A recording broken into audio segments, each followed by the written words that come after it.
इस वीडियो में हम पूरा एक फ्लो देखेंगे कि कैसे हम अपने फ्रंट एंड से रिएक्ट हुक फॉर्म को यूज करते हुए, जो कि पूरे फॉर्म सिस्टम को आसान बना देता है, और फिर हम अपने उस फॉर्म को डेटाबेस में भेजेंगे। तो अभी हमारे फॉर्म में कुछ नहीं है, एक H1 है, यहाँ पर एक इनपुट है और एक बटन है। अब हम प्रॉपर एक फॉर्म बनाते हैं। तो फॉर्म बनाने के लिए हम यूज करेंगे ShadCN के रिएक्ट हुक फॉर्म को।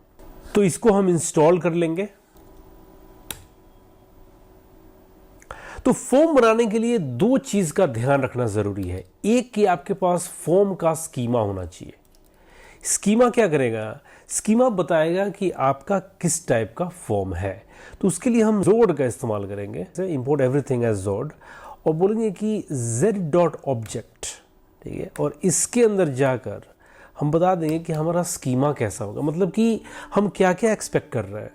तो हम एक टाइटल एक्सपेक्ट कर रहे हैं, और ये जो टाइटल होगा ये z.string होगा, ठीक है। तो ये हमने बता दिया कि हमारे फॉर्म में हम एक टाइटल एक्सपेक्ट कर रहे हैं। ये हमने स्कीमा बना दिया।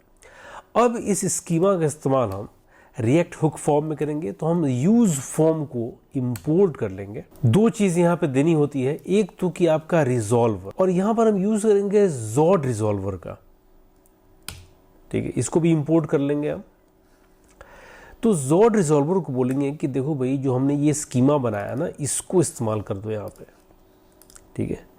उसने कर दिया। और दूसरा चीज हमें चाहिए यहाँ पे, वो है डिफॉल्ट वैल्यूज। तो हमें कम से कम ये बताना पड़ेगा कि ये स्ट्रिंग है, तो ऐसे हम एम्प्टी स्ट्रिंग दे सकते हैं। तो ये हमने दो चीज डिफाइन कर दिया, फॉर्म स्कीमा और यूज फॉर्म। यूज फॉर्म को हमने इसके साथ बना दिया। इतना ही करना होता है बस। अब ये क्या करेगा ना, ये हमें इसको हम एक फॉर्म करके यहाँ पर सेव कर लेंगे। तो इस फॉर्म के अंदर वो सारी चीज़ें हैं जो कि हमें चाहिए। अब इस फॉर्म को हम बनाते हैं, अपने कंपोनेंट्स को यहाँ पर क्रिएट करते हैं। इन दोनों को डिलीट कर देंगे क्योंकि इनकी यहाँ पे अभी ज़रूरत नहीं है। सबसे पहले हम ShadCN का एक फॉर्म को इंपोर्ट करेंगे, और इस फॉर्म के ऊपर जितने भी हमने ये फॉर्म का वैल्यू यहाँ पर स्टोर किया हुआ है, ये फॉर्म, इसको हमने यहाँ पर डिस्ट्रक्चर कर दिया।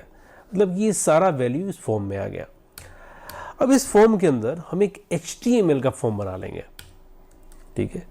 और इस HTML के फॉर्म के अंदर हमारा एक फॉर्म फील्ड होगा, और ये फॉर्म फील्ड हम ShadCN के कंपोनेंट से ले लेंगे।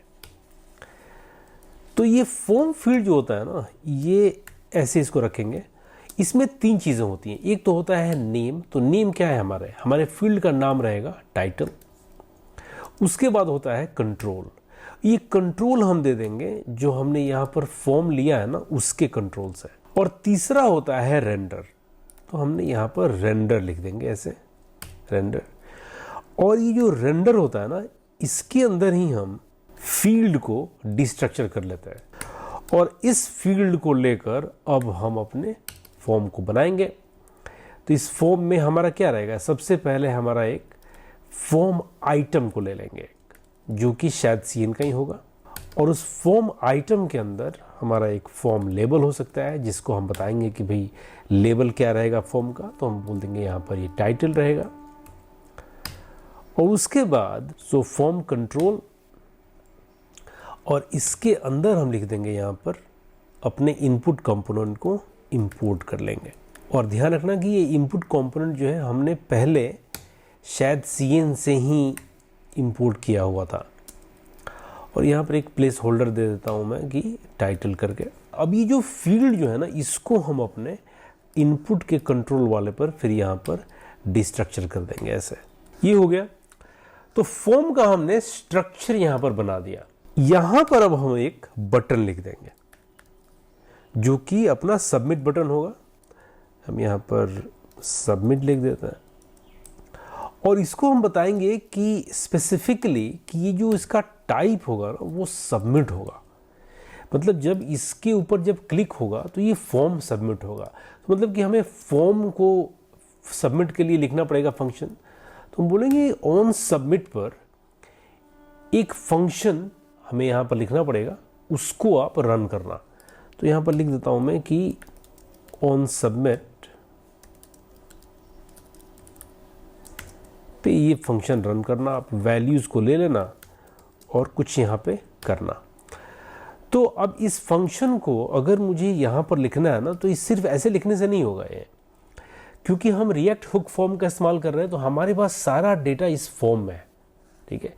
तो इस फॉर्म के अंदर, इस फॉर्म से हम फॉर्म डॉट हैंडल सबमिट करके एक इसका मेथड होता है, उसको हम ले लेंगे और उसके अंदर अपने ऑन सबमिट को पास कर देंगे आप ऐसे, ठीक है। अब जाकर ये कंप्लीट हुआ। इस तरीके से हमने ये पूरे फॉर्म को बना दिया। हमने क्या किया, हमने एक स्कीमा बनाया, उस स्कीमा को हमने अपने यूज फॉर्म में डाला रिजॉल्वर के साथ, जॉट रिजॉल्वर का इस्तेमाल किया और फिर हमने फॉर्म एलिमेंट्स बना दिए। अब ये ऑन सबमिट को देखते हैं कि ऑन सबमिट पे हम कैसे इसको लिखेंगे। तो जो हमारा ये वैल्यू है, ये जो वैल हमने यहाँ पे लिखा है, इसके टाइप को बताना पड़ेगा कि इसका टाइप क्या है। तो जो इसका टाइप है ना, वो अपना हमने जो स्कीमा बनाया है z.infer लिखना होगा, z.infer, और फिर हमें बताना होगा कि देखो भाई ये जो टाइप ऑफ फॉर्म स्कीमा रहेगा, ये जो फॉर्म स्कीमा हमने यहाँ पर बनाया है, ठीक है। अब ये जो रो रहा था अभी बंद हो गया इसका रोना। एसिंक फंक्शन बना लेता है, क्योंकि हम ट्राई कैच का इस्तेमाल करने वाला है, तो हम इसको एसिंक बना लेते हैं, ठीक है। और अब हम इसको बताएंगे कि देखो भाई हम क्या क्या चाहते हैं। तो मैं इसको बोलूँगा कि देखो सबसे पहले तो क्या करो कि अपने एक्सियोस को ले लो, ठीक है, और एक्सियोस डॉट पोस्ट करेंगे हम, क्योंकि हमारा ये पोस्ट रिक्वेस्ट है। और कहाँ पे कर रहे हैं, तो जो हमारा API का जो राउट है वो है API डॉट कोर्सेज। अब यहाँ पर हमें जो ये वैल्यू मिल रहा है, इसको हम यहाँ भेज रहे हैं, ठीक है। तो हम बाद में API के राउट पर जाएंगे और उसकी फंक्शनैलिटी लिखेंगे, पहले इस फॉर्म को कंप्लीट कर ले। तो हमने ऐसे लिख दिया कि भाई ऐसा करो कि ये पोस्ट करो, और इसको हम एक रिस्पॉन्स करके वेरिएबल में इसको हम सेव कर लेते हैं, ठीक है। और उसके बाद हम यहाँ बोलेंगे कि भाई तुमको जब ये रिस्पॉन्स मिल जाए, इसको यहाँ सेव कर लेते हैं, और इसको यहाँ अवेट लिखना होगा ताकि हम इसको ऐसे करें, ठीक है। तो मैं बोल रहा हूँ कि इसको आप यहाँ पर भेज दो, लेकिन भेजने के बाद अगर ये सबमिट हो रहा है तो मैं चाहता हूँ कि कुछ होए, मतलब हमें यूज़र को बताएं कि हाँ भाई आपका कोर्स क्रिएट हो गया। उसके लिए हम टोस्ट का इस्तेमाल करेंगे।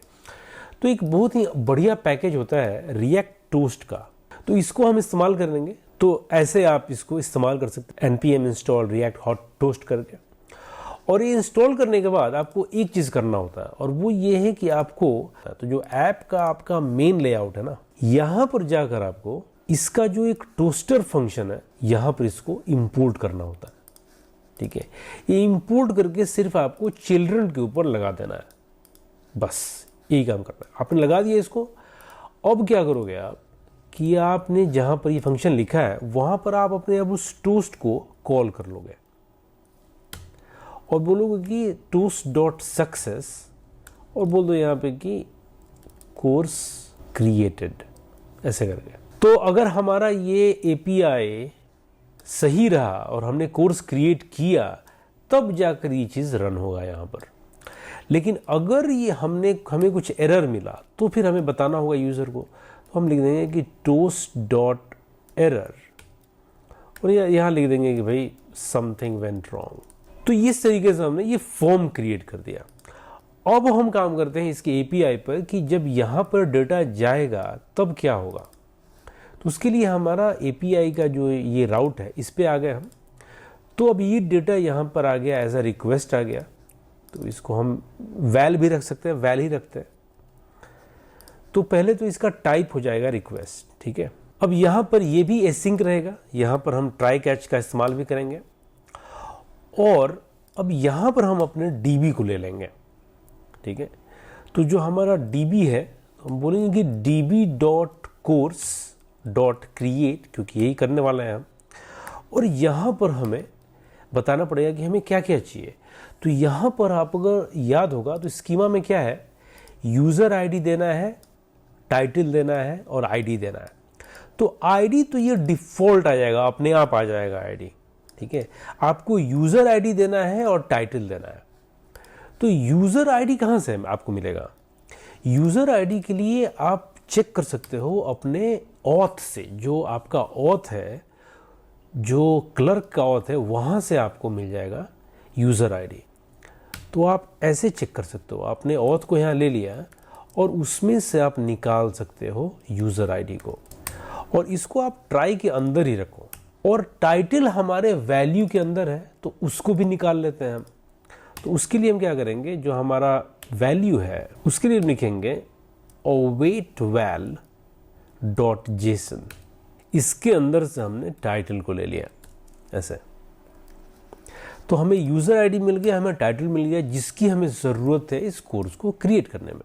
तो यहाँ पे हमने लिख दिया भाई, जो हमारा डेटा रहेगा उसमें हमारा यूज़र आईडी को ऐसे लिख देंगे और टाइटल को भी दे देंगे। अब ये बोल रहा है कि यूज़र आईडी नल भी हो सकता है, मतलब ये बोल रहा है कि ये भी हो सकता है कि यूज़र नहीं हो। अगर यूज़र नहीं है ना, तो ये सबमिट करने की भी ज़रूरत नहीं है, मतलब कि फिर तो आप कहीं गलती से आ गए हो यहाँ पे। और अगर ऐसा है तो आप रिटर्न कर दो एक रिस्पॉन्स नेक्स्ट का, और उसको बोल दो भाई देखो कि आप अनऑथोराइज्ड हो। तो ये बोल के अब ये जो हमने क्रिएट किया है ना, इसको हम एक वेरिएबल में सेव कर लेंगे ताकि हम इसको रिटर्न भी कर सकें। तो हम कोर्स को ऐसे सेव कर लिया हमने, और इसको जब ये सेव हो जाएगा तो फिर हम इसको रिटर्न कर देंगे ताकि हमारे फ्रंट एंड में ये चीज़ मिले। तो हम अपने नेक्स्ट रिस्पॉन्स को बोलेंगे कि भाई जो अपना जेसन ऑब्जेक्ट है उसमें ये कोर्स को रिटर्न कर दो आप। तो क्या होगा कि हमने जो फॉर्म जब यहाँ पे ये किया है ना, तो यहाँ पर ये मिल जाएगा। तो फिर आप क्या कर सकते हो ना, ये रिस्पॉन्स का पूरा फिर आपको ऑब्जेक्ट मिल गया, जो भी आपने का कोर्स डेटाबेस में क्रिएट हुआ है वो। अच्छा, एक चीज़ यहाँ पर जो हम भूल गए थे वो ये है कि हमें मेक श्योर कि अवेट लिखना पड़ेगा यहाँ पर, क्योंकि ये टाइम मिलेगा इस चीज़ को क्रिएट करने में। अब हम आते हैं अपने वेबसाइट पे और हम बोलते हैं कि फर्स्ट कोर्स, इसको सबमिट करते हैं। देखिए तो ये बोल रहा है कि भाई कोर्स क्रिएट हो गया। अब हम प्रिज्मा स्टूडियो में चलते हैं, यहाँ देखते हैं कि क्या ऐसा हुआ है। तो इसको रिफ्रेश करते हैं और देखिए हमारा फर्स्ट कोर्स क्रिएट हो चुका है।